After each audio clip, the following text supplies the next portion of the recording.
Welcome to the True North Country Comics Podcast, dedicated to promote Canadian comic book and graphic novel creators and supporters. I'm John Swinimer. On this episode, I chat with Sam Noir in our 2023 year-end wrap-up podcast conversation. This podcast is available on Apple Podcasts, Google Podcasts, and YouTube. Please like and subscribe to that video channel.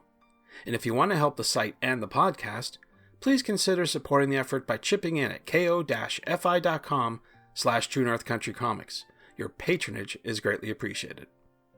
Sam Noir is a writer, cartoonist, toy maker, and editor-publisher based in Toronto. He's best known for his work in Raid Anthology Klaatu, Cauldron Magazine, Ballyskillin, Cauldron Forbidden Appetites from Raid Press, and Fandemonium webcomic. He's also a vintage toy collector and created a Captain Canuck retro action figure. So without further ado, here's my chat with Sam Noir in our 2023 year-end wrap-up podcast conversation. So Sam Noir, thank you very much for chatting with me. Thank you, John. It's always a pleasure to chat with you and be on True North Country Comics, the best source for Canadian news and comics interviews. Well, thank you, but flattery will get you nowhere. Not flattery. It's absolutely true, sir. Well, thank you very much for putting up with my shenanigans. And I can't believe it's been a year has gone by since we've done this. It's just flown by so quickly. It's just tremendous. You blink. It's definitely been a challenging few years, and then just I think with this year we're just really getting back into it in full scale. Life is quote unquote normalized to the extent that it can be. So it's just catching up, right? Yeah, absolutely. To the point we've all gone back now to conventions and festivals, and want to catch up with you. I mean, I've seen you at a couple this year, but maybe you could give me sort of your taste of where you've been and places you've done and all that sort of good stuff this year. It's been phenomenal. Again, during lockdown, I kind of vowed, because again, you and I see each other all over Southern Ontario, essentially, over to Montreal. I'm always in general doing anything within 5-6 hours drive in terms of the local conventions. But then I sort of set a goal for myself once everything opened up again, that I would just use the opportunity to travel more. Because again, there's wonderful conventions, Fan Expo in particular.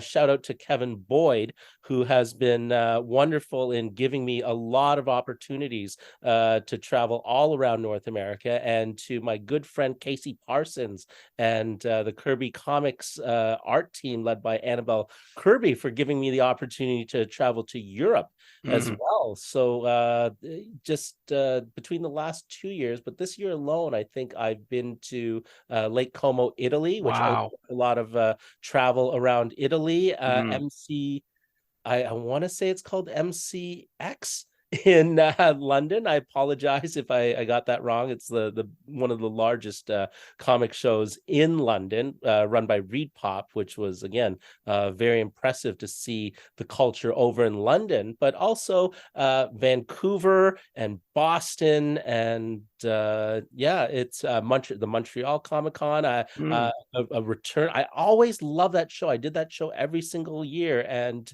out of all the shows that I've sort of returned to, maybe because I was gone 4 or 5 years, I was just so moved and touched by the warmth I received there from the people that I'd been seeing previously for years and years and years. I couldn't believe it that people still remember me and would come to seek me out. So yeah, everything has been I was in Victoria probably end of last year as well, and a big shout out to that convention.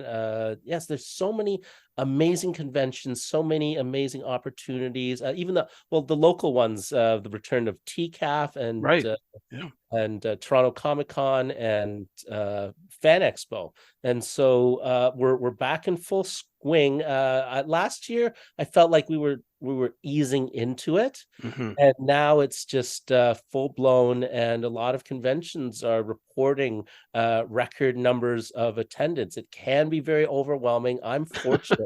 I feel always feel bad for you having to navigate those aisles during the crowd. I have a, Well, it comes with the territory, but if I have a anything, I get the sense that you're feeling like a lot of pent up demand, so to speak, or excitement at these events because people have been sort of secluded and sheltered. It's nice to get out again, right? And I guess you feel that absolutely. sort of presence when you're meeting with people at these shows. Absolutely, face to face. It's just wonderful to reconnect and then just connect with new folks. I do a lot of kids comics, so in that area, 4 years is a long time. So I'm just meeting a whole new generation of kids, or Hmm. even the kids that were my fans when they were much younger are coming, and they've like grown inches, or they're young adults now. It's quite astonishing what can happen with that break. But I am so happy to be back again.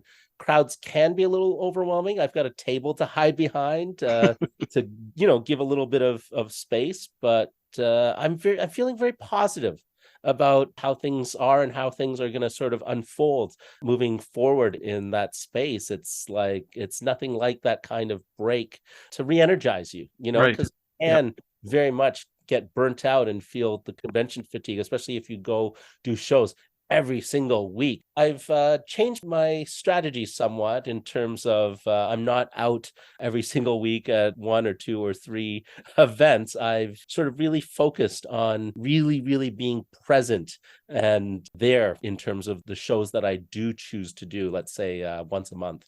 That's great. That's a great outlook to have, that's for sure. Now, I know these shows are a good way to network with colleagues and future colleagues, perhaps.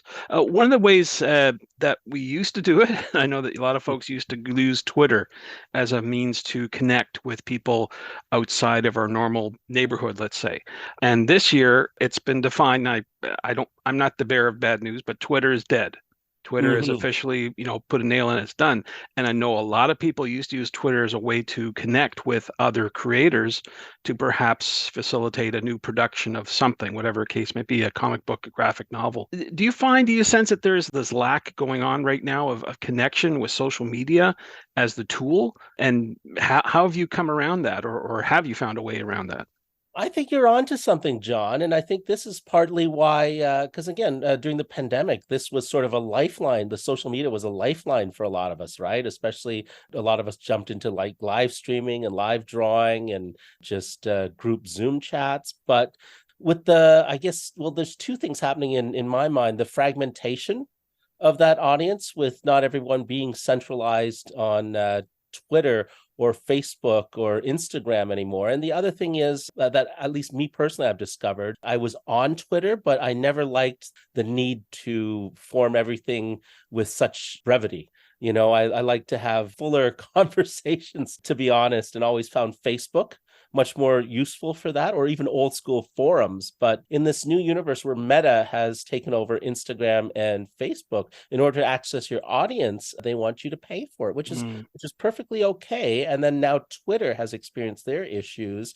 I've noticed a lot of people have gone to Discords, which hmm. again to me feels like old school bulletin boards or forums, which I personally used to love because again, it allows for deeper conversation than Twitter necessarily allows with their limited character space, right? So, Yep. Yep. but again, it is a certain fragmenting of the audience, and what I've been, especially working with folks in the crowdfunding realm, you need to sort of reach that audience. At this point, audience building is all about it's the 1990s again, and it's all about the traditional e-newsletter.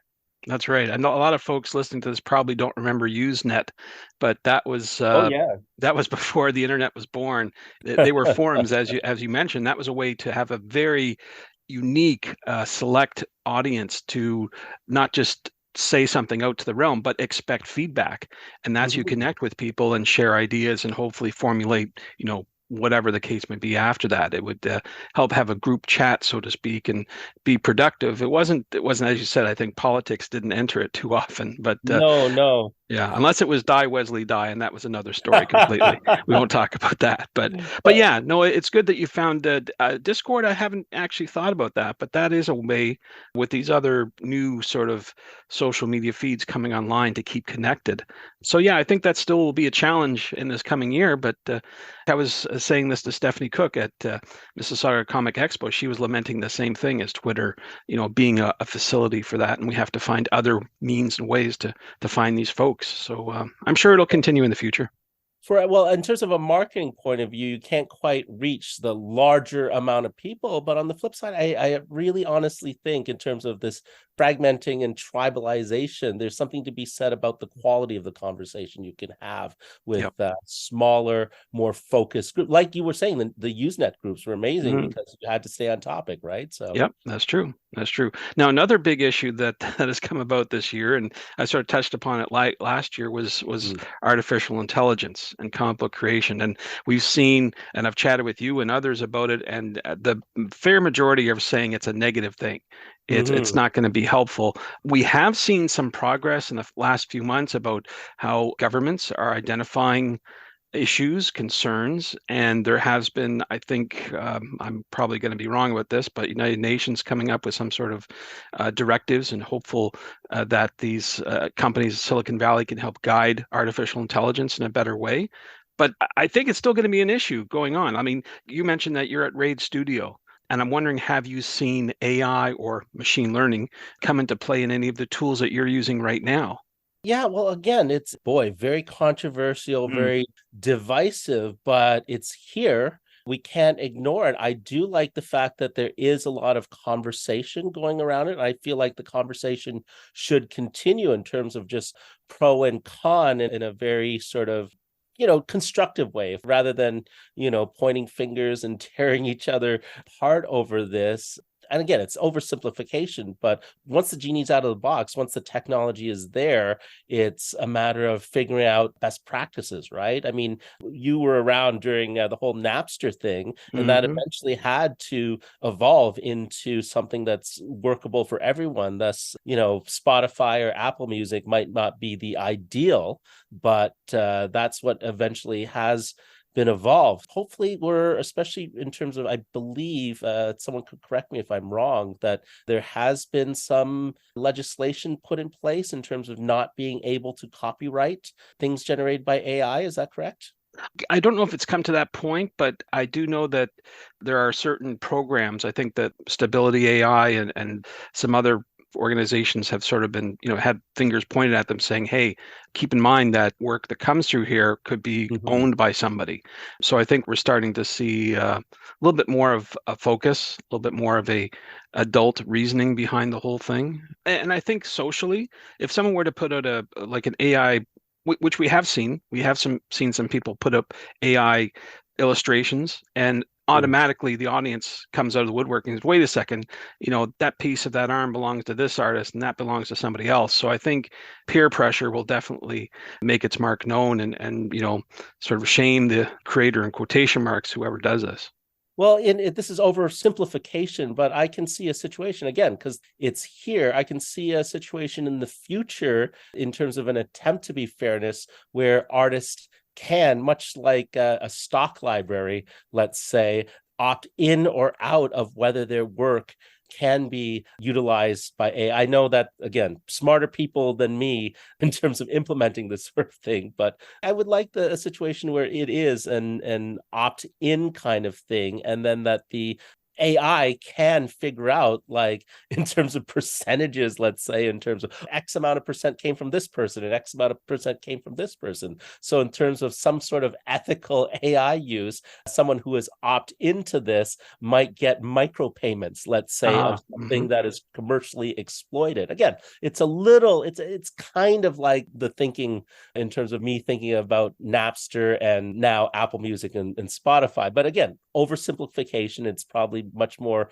technical, but who knows what comes out of this and what other sort of technology can be emerged and what uses that haven't hmm even been thought of yet, right? That's So true. That's true. again, I'm trying to keep an open mind, but I like to listen to both sides. Over in the studio, because we're a collective, I can't really speak for anyone else in the studio, but my own observations are that they have been used as tools, different extents in terms of the different, because we have publishers here, we have artists here, we have filmmakers here, video game developers. It's, even though comics is sort of the thing that everyone commonly does here, in terms of day jobs and, you know, storyboard artists, etc. And I've seen different uses for it, even in terms of, let's say, composing correspondence that you want to sound professional, right? I've heard the other day someone using, the teachers have started using AI to write their reports, which again fascinates me that that's happening. And again, that opens up, I'm sure, a can of worms in every single job out there, vocation or industry. I'm sure there's cans of worms being opened up everywhere. So far, what I've seen, again, some uses I've seen personally amongst my peers have sparked a lot of controversy in terms of things going, you know, pretty much straight to publication, shall we say. But then I've seen uses where it, as a tool, you know, help the process, whereas the hand of the artist is still evident. Oh, yeah. You know, in terms of just, you know, the initial, what, how do I describe this? Where maybe some of the initial phases are used as springboards as opposed to a product unto itself. I think that probably is the best use of it, where you bring something to it and then it returns to you, but you further modify that so that it's your vision, your voice, you know, maybe even as a glorified, let's say, Grammarly or spell checker. Right. Yeah. I think is the best way as a writer that I've, or clarity, right? Sure. Is the other thing. And again, it's a little different with comic scripts as well. As a comics writer, I know that a lot of this isn't published, so often my stuff is, at least in terms of if it's going directly to an artist to draw, my collaborators will tell you, yeah, it's full of grammar and spelling mistakes, but as long as he gets the idea across to me to draw, so again, it's a different, so I could easily like imagine myself, I haven't, feeding an early script in and just fixing up some of the technical stuff with it. You know, I can't imagine it generating ideas for me, but in terms of the craft of writing, makes my job easy, especially as a I have visual issues. I'm a partially blind person now, so that editing process is really tough for me. So I can definitely see the positive if I need a more sort of polished script that an actual editor or publisher has to look at, right? Sure. I mean, we've seen small sort of indications of this, even when we're using Gmail, for example. It'll predict the right word that you need to complete your sentence. I know for Adobe, for example, in some of their applications, they're actually including more AI functionality to assist with the creation of the image or the illustration.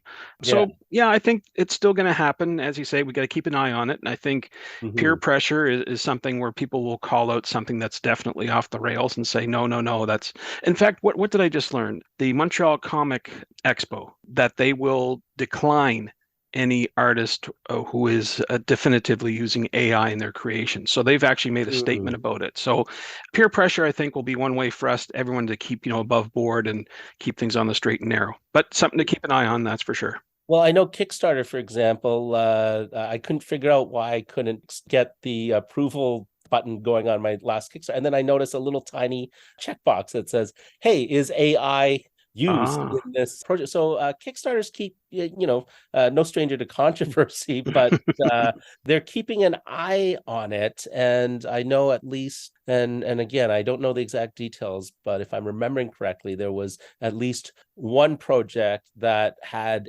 AI in their process, but had to go back and show Kickstarter itself, like, here's the AI generated image, but then I've hired an artist to go in and do their own thing. So having checked the little box saying AI is involved because they're being honest about it, but Kickstarter sort of came back to them, but that they actually showed that there was more to it than just AI and that there was a hand of an artist involved. And again, this is going to be the tough measure, right? Yeah, that's true. It's like trying to figure out Stan Lee's contribution to the Fantastic Four. Well, we never know. It's going to be constantly debated.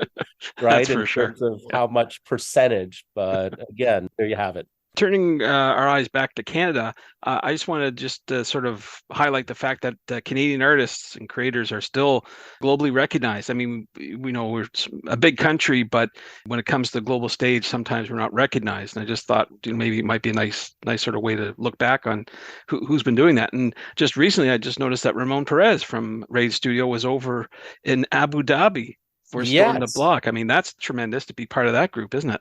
Absolutely. Yeah, yeah. So three of our studio mates, Danish, Mahudin, Marcus Toe, and Ramon Perez were out there. And from all accounts, it sounds like they had a blast. So again, I'm eyeballing 2024 and seeing what opportunities are Oh available my. out there, especially places you haven't. This is the other thing. When you travel to conventions and Mm. start like, having dinner with other pros, you always hear the thing in terms of, oh, have you been to the South African con? You got to be the, you go on safari and all this, or have you been to Tokyo? Like I got friends over in Tokyo right now. Wow. Would Yeah. love to make my way back to Tokyo, particularly if TCAF gets their exchange program back Hmm. up and running. That was always fun, that's for sure. I saw pictures of that. But we've seen a lot of, like, even I remember last time we were talking about Kate Beaton's Ducks.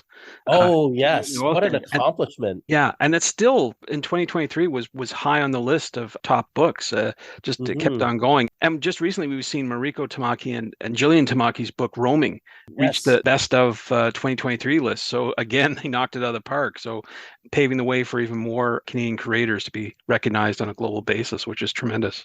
Absolutely. And the fact that they are coming out of, I won't call it non-traditional places, because again, webcomics have been around forever, but the fact that you do have people coming out of webcomics or breaking in through book publishing, as opposed to what we consider dad's old floppy comics that you buy on the spinner rack in the comic store. Like the definition of comics is such that now it's synonymous with book publishing now, which is Hmm. phenomenal when you think about that this rise has only happened over 2 decades, and again, it's been a while since Mouse won the Pulitzer, what, Hmm. 30 or so years, but Something like that.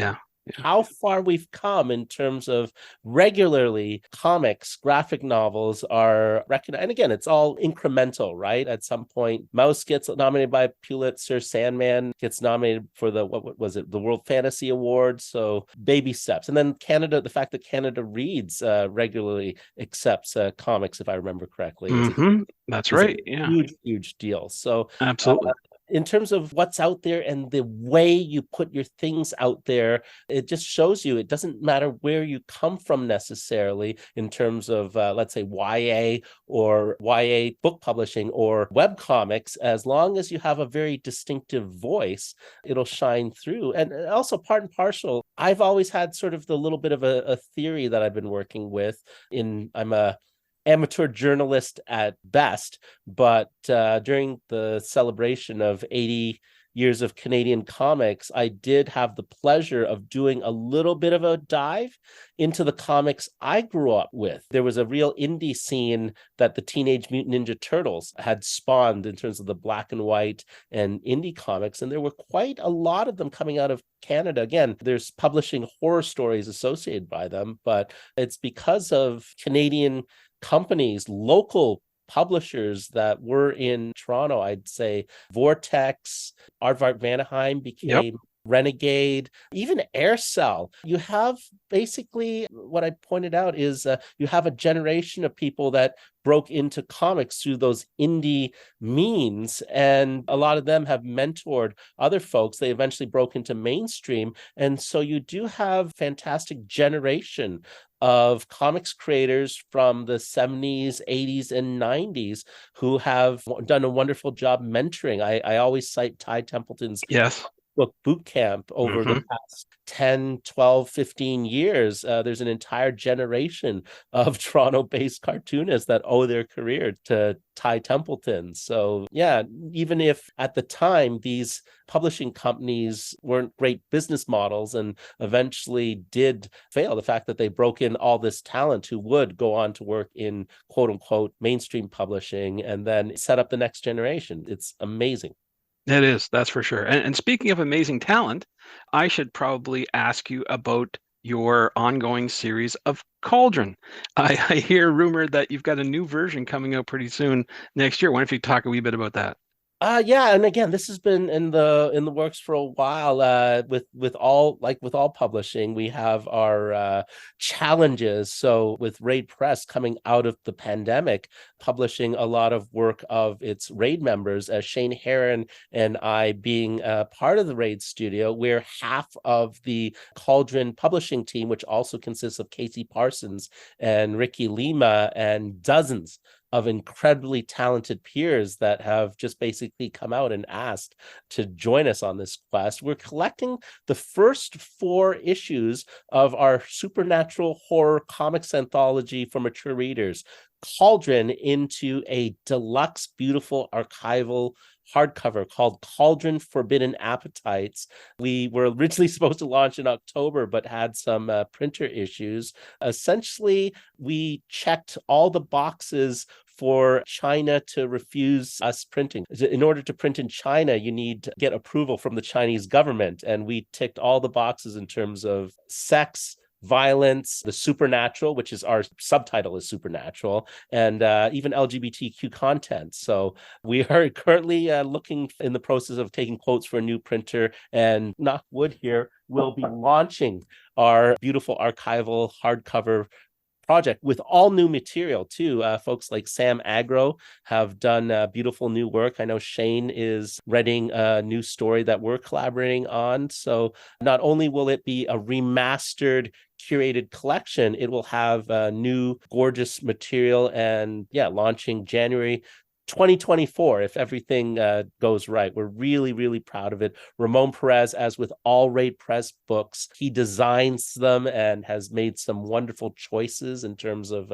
again, I shouldn't announce what we're doing just in No. case but he's Yeah. always very careful in terms of the materials, Mhm. and discussions in terms of, is this gonna, what kind of, will there be embossing, will there be spot gloss, will there be French flaps? He takes a lot of care to make sure that every single book is beautiful art object unto itself. So we're Sure. super excited. We've got Kalman Andrzejowski, our Raid studio mate, who's best known for his work on Marvel's X-Men and DC stuff, et cetera, et cetera. He's got a beautiful new cover for us. Paul Lamenko, our friend, the classically trained painter, has a fantastic dust jacket image, and so much talent. In addition to my collaborators, and again, I'll probably forget someone, but Bobby Gorefield, Tashawn Dwyer, oh God, Robert Mike Freeman, Jonathan Kachuba, Casey Pierce, so many, Aaron Feldman, Oliver Ho,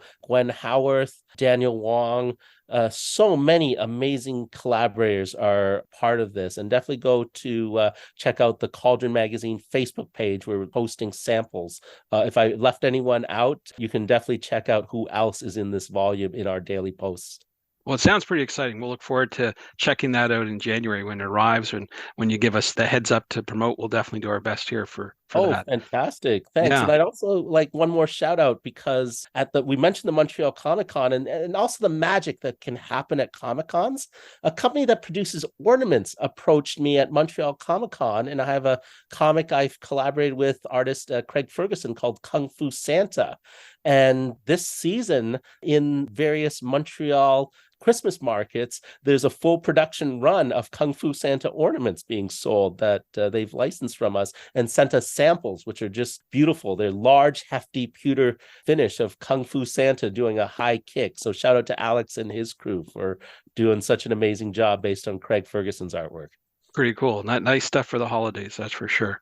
Well, Absolutely. well, we've been talking about a lot of stuff here, Sam, for the year, and I want to get just closing out your quick thoughts on the fact that Pantone has chosen peach fuzz as the color for 2024. Now, as a creator and artist, what are your thoughts on peach fuzz? Is that going to be a big deal?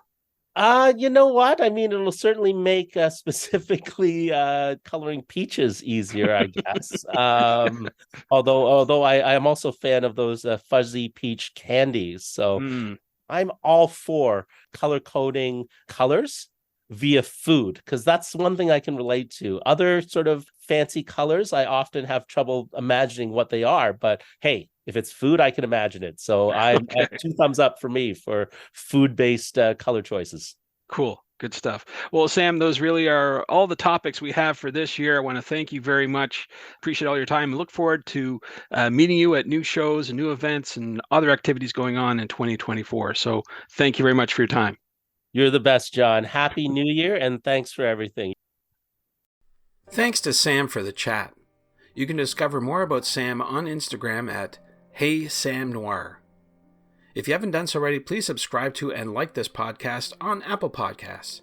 And please check out the TrueNorthCountryComics.com website. True North Country Comics is now on YouTube at True North Country Comics Videos. Please like and subscribe to that video channel and hit the notification button. You can follow along at True North Country Comics on most social media sites. And remember, you can always send your feedback to John at TrueNorthCountryComics.com. If you want to help the site and the podcast, please consider supporting the effort by chipping in at ko-fi.com/True North Country Comics. Your patronage is greatly appreciated. Thanks for listening, and come back next year for another episode. Bye for now. True North Country Comics Podcast is copyright True North Country Comics, copyright 2023.